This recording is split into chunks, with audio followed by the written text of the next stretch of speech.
All right, 2002 Windstar swap. This is just a V6 Mustang. I know, not a powerhouse, a little toy, and it would probably get good gas mileage if I could, well, keep my foot out of it. So I've already got this completed.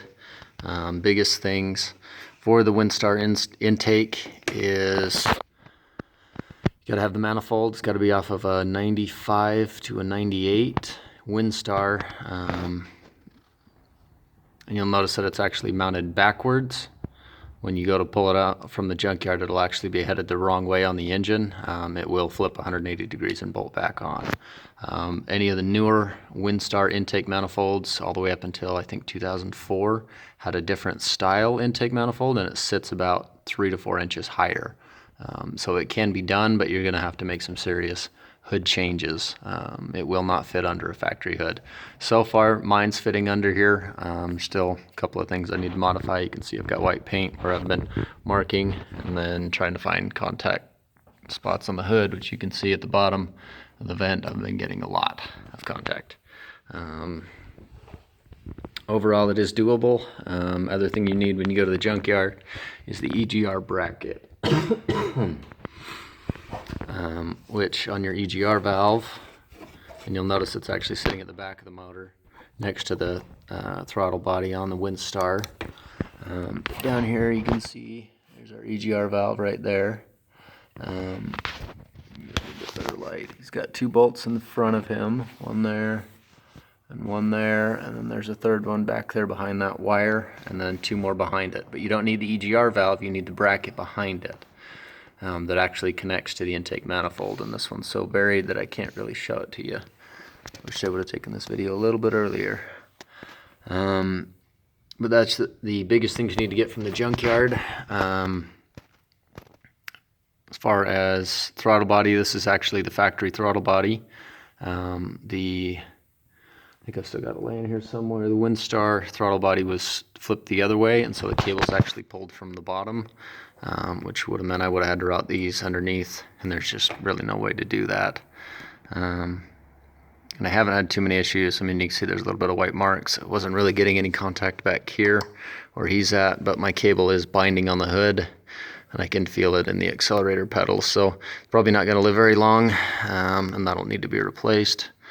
Not sure what I'm going to end up replacing it with. I might, maybe even a factory unit will be young enough and malleable that it won't affect it as much. But as far as how the brackets go, everything I did was pretty much custom made from what I had. Basically just bending, drilling old brackets that I had laying around. This bracket that the coil pack is hooked up is actually the factory one on the Windstar, and I just had to drill a couple of holes and basically bolted it right up.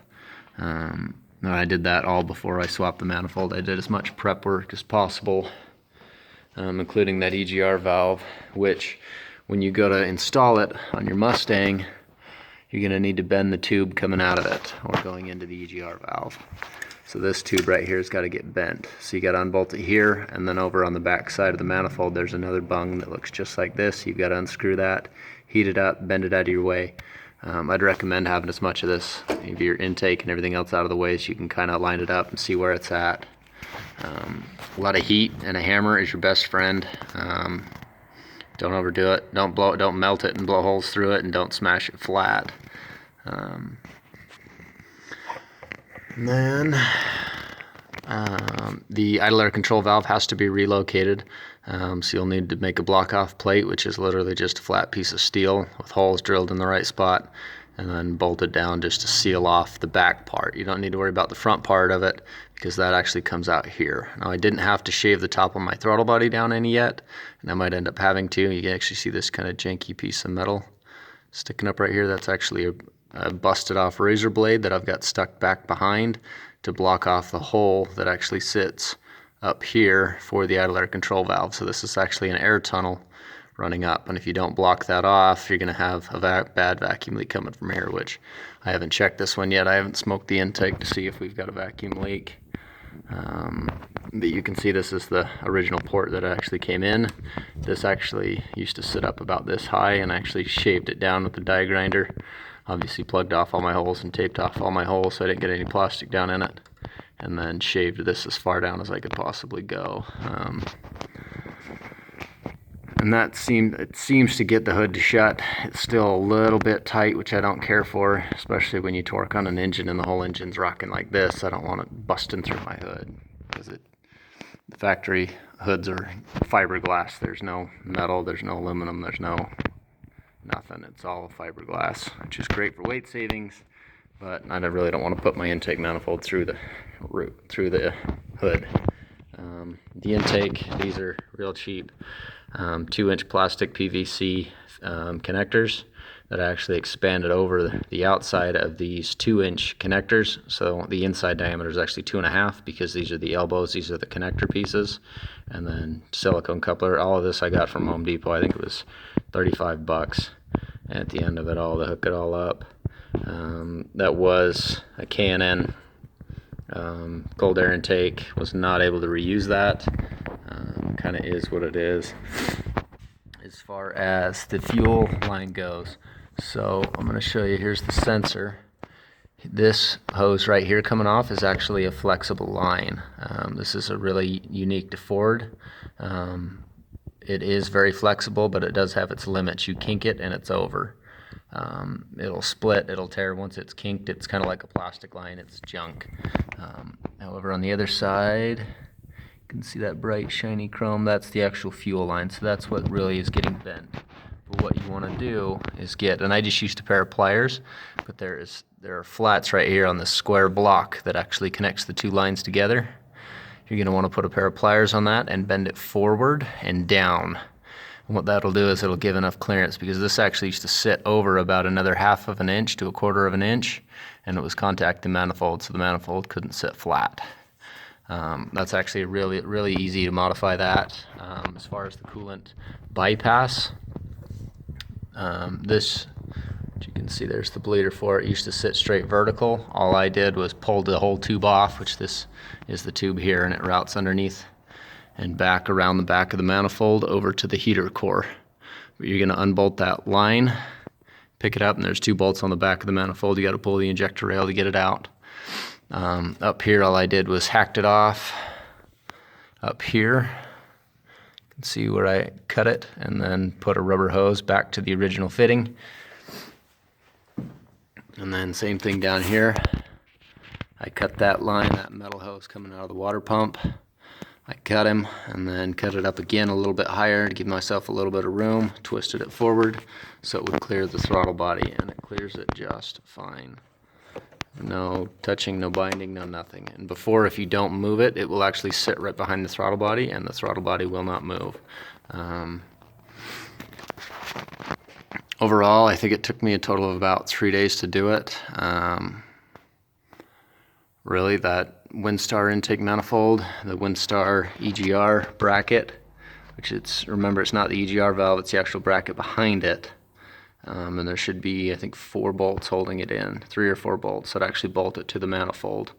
But that will allow that EGR to sit lower. You'll be able to retain emissions and run this intake. And I have not dyno tuned it because EEC5, which is the computer program that was put into the computers on these V6 Mustangs, and a lot of the GTs, Cobras, when you swap intake manifolds on the newer style, so I want to say 99 plus up to 04, might even be 2000 or 2001, but when you swap the intake manifold, you do not have to do a tune, so long as you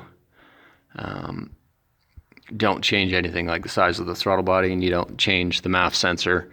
You don't need to change anything else. You got to make sure everything else is the same. So like for me right now, I'm having a couple of issues with my idle air control valve, which this is kind of a joke.